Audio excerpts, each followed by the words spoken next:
Deep beneath the bustling city, hidden from the eyes of children and adults alike, lay a forgotten toy shop.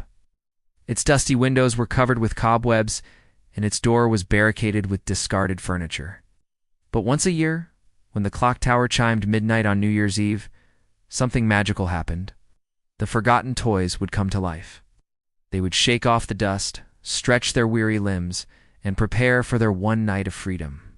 For this was the night they put on the most spectacular show in town, the underground circus of forgotten toys. The show began with the strong man. His name was Horatio, and he had a thick handlebar mustache that hid his shy smile.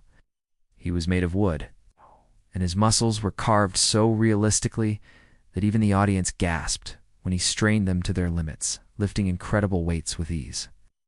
The highlight of his act was bending the iron bars of his cage until they formed a perfect circle.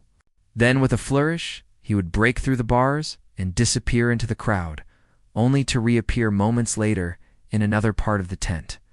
The strongman would always start the show with a bang, but it was the aerial artist who truly stole the show. Her name was Celeste, and she was an elegant porcelain doll with flowing golden hair and a silk gown that shimmered like starlight. As she floated above the audience on a trapeze, she seemed weightless, her every move as graceful and fluid as a swan's. She would spin and twirl, her long limbs flashing through the air before landing perfectly on the other side of the trapeze. And then she would do it again and again, never tiring, never falling. Then there was Marco, the clown.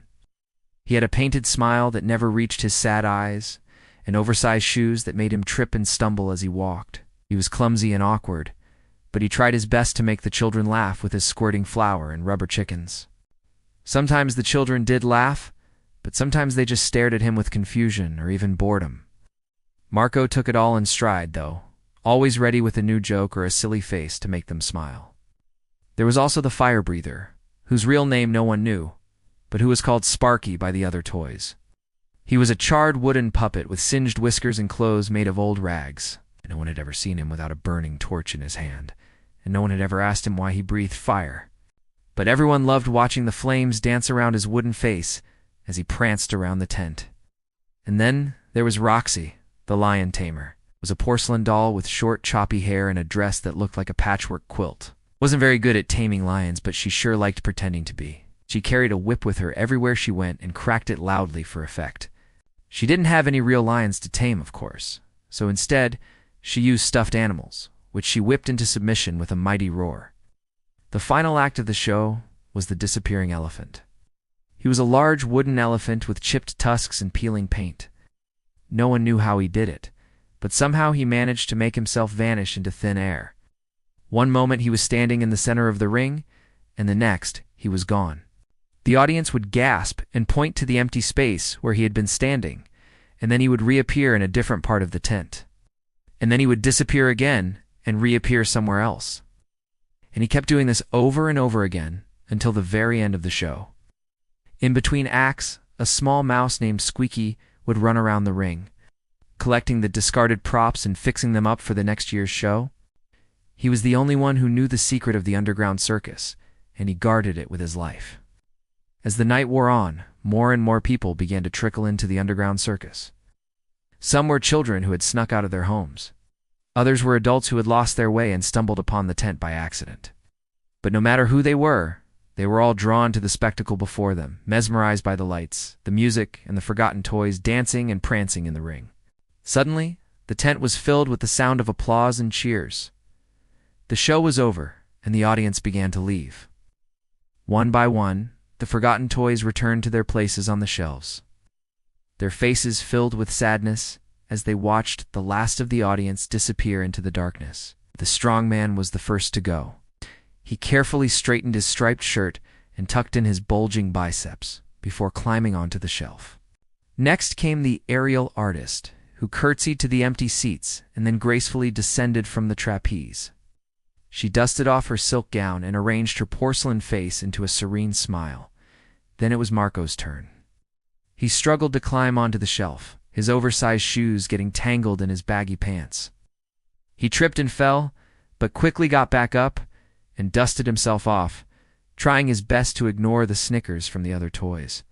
Next came Sparky, who who snuffed out his torch and extinguished the flames that danced around his wooden face. He climbed onto the shelf with the practiced ease of a seasoned performer, his charred whiskers twitching with satisfaction. Finally, it was Roxy's turn. She gave her whip a final crack and then tied it around her waist. She climbed onto the shelf, her porcelain face illuminated by the flickering light of a nearby oil lamp. The mouse scurried around the tent, gathering the discarded props and preparing it for the next night's show.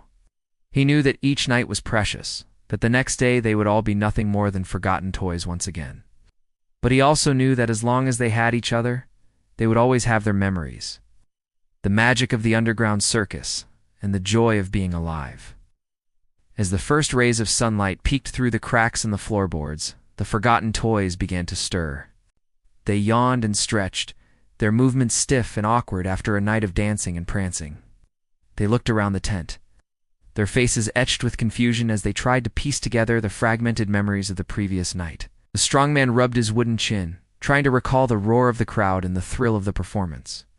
The aerial artist ran her fingers through her tangled golden hair, remembering the wind rushing through it as she soared through the air. Marco the clown patted his bulging pockets, hoping to find a rubber chicken or a squirting flower, but finding only dust and cobwebs. Sparky, the fire breather, cradled his burning torch, the flames reflecting in his soulless eyes. And Roxy the lion tamer adjusted her whip, half expecting to see a stuffed lion at her feet, but finding only a pile of discarded rags. As they prepared for their return to the dusty shelves, Squeaky the mouse scurried among them, his tiny heart heavy with sadness. And so the forgotten toys trudged back to their places on the shelves, their steps heavy with the weight of their sorrow. But as they gazed at each other, their eyes met, and a spark of hope ignited within them. They would dance and prance, flip and fly, breathe fire and tame wild beasts, and bring joy to the hearts of all who witnessed their spectacular show. I guess. Tomorrow night they would all be heroes once again in the magical world of the underground circus,